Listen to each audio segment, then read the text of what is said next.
zooming in these cars. Ha ha, got my own base, I'm booming, I'm bunking. Been getting it since the 90s. Pull up in the hood, hopping out, kissing babies.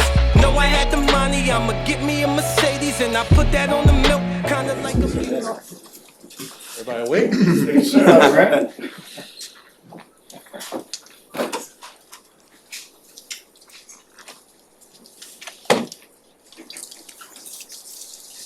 going on? Having played elsewhere, how would Did I you? get your name before? Oh, yes, Brad Townsend, Dallas Morning News. There we go. Although I did introduce myself earlier. Absolutely. You just need it, okay. You've been with other organizations. How would you describe maybe the difference in the vibe, what you've seen so far in a couple of days? Yeah, so the best part about this organization is everyone's authentically themselves. It's a very kind of calm and relaxed and chill organization while also being disciplined and understanding that the priority is winning, but also, you know, you can have a good time while doing it.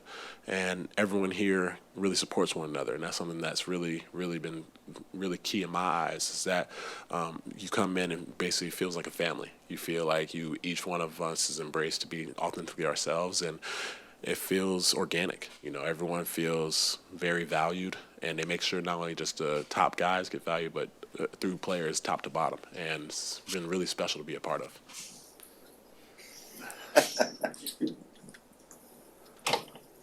Eddie, SethGomez.com. Lucas said that you managed to talk quite a bit out there on the court. Is that come easy for you? Because coming into a new situation, maybe it's not the easiest thing to do to step in and be a leadership kind of guy. Yeah, I'm a little goofball at heart. I feel like Luka, and not just Luka, but top to bottom, I try to bring my same personality and just be consistent every single day. I always say it's it's a long year, so to bring smiles and light energy allows not only just yourself to get through it, but everyone else around you.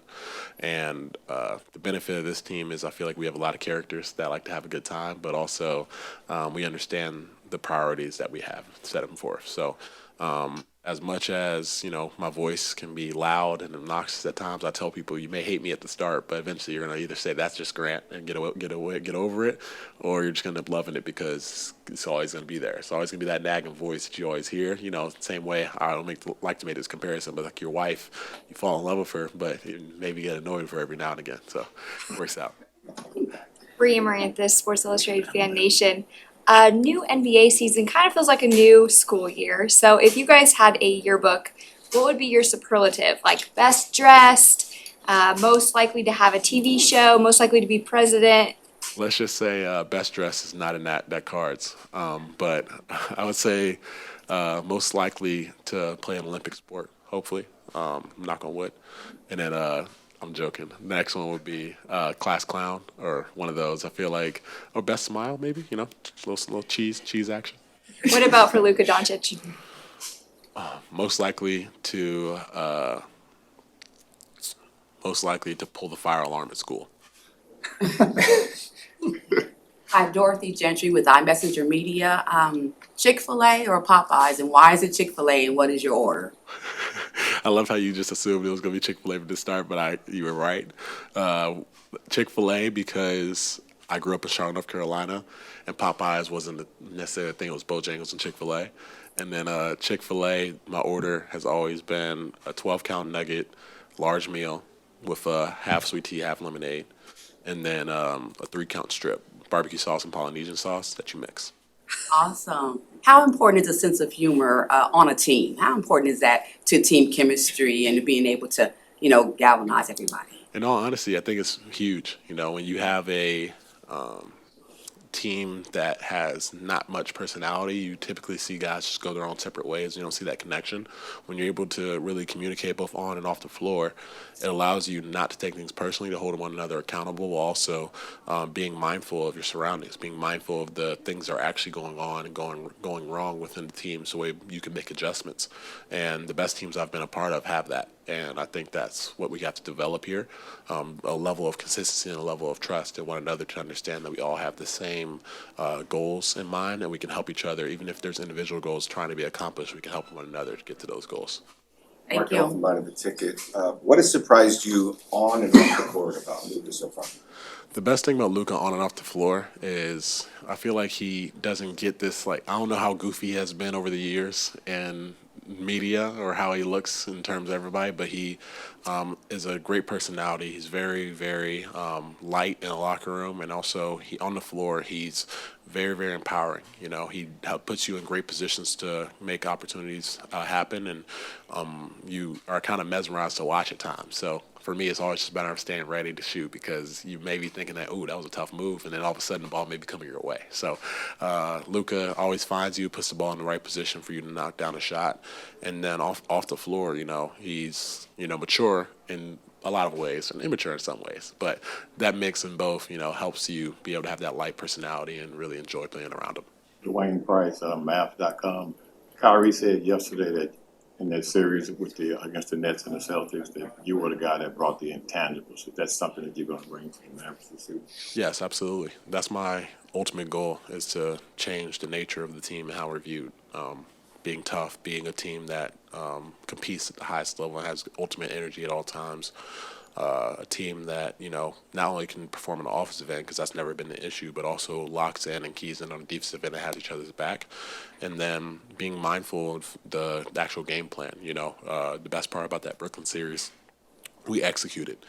Coaches put us in a great position, and we followed that plan to the T. And I think Kyrie and KD and all those guys know, it was one of the more challenging series just because we had a bunch of guys who were versatile and really ready to compete and be physical. So I think we have the same opportunity here with guys across the team. You have Omax, Josh, myself, D. Lively, who can switch. You have Maxey, who's done it consistently through the years. Dwight, top to bottom, and Luka when he really commits. And then Kyrie really has great hands and guards really well himself. So it's super exciting because we have a lot of different opportunities and packages that we can run on the defensive end.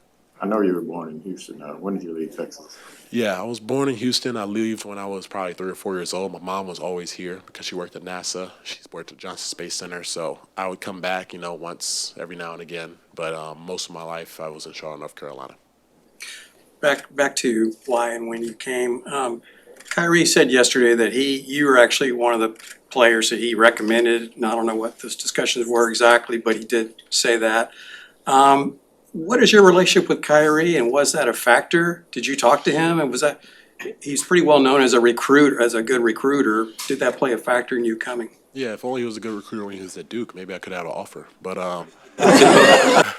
let's just say, that was a great decision. I had reached out to both him and Luka just to understand what they needed from me and if I was valued here and if I was needed. And Kyrie did a phenomenal job of communicating with me and understanding the role and also the opportunity that was there and what they have in mind and goal. So he's very, very it's funny because whenever someone talks about Kyrie, I never see that side. I like how people describe him. He's been a phenomenal person, a phenomenal teammate for me for a long time, and not just here being in the Mavs, but when he was on the Union, he communicated very, very well as well. So I'm very excited to be a part of this organization and be able to play with those two guys because they're a big part of why I'm here. Hey, Grant, Landon Thomas, Mavs fans for life. Kyrie also applauded you taking on a bigger role in your career, jumping and joining Dallas. How important is this season for you to show not only yourself, but, the NBA league-wide that you are a full-time starter and you're helping this team succeed? In all honesty, it hasn't really crossed my mind besides the fact that I have to go do my job. This team is asking me to be a leader, and it's asking me to be a guy that you can look to in consistency, and that's what I've come trying to put my mark as. I could care less how everything else goes. I just want to make sure that I do my job for this team and for Coach Kidd and for Kyrie and the guys who believed in me and brought me here. And for me, I just really think of every single day as the opportunity to really impact and make a successful team. And that's the number one thing for me. Individually, things will come naturally. I always try to tell myself that if you go try and force things or try and prove things to people, you can either go one or two ways. You can either go fall off a cliff or you can stop on that edge because you're always going to be thinking about jumping over. So for me, it's just make sure you do your job because when you're doing that, you can ride along that edge for as long as you want, for as long as your career ends.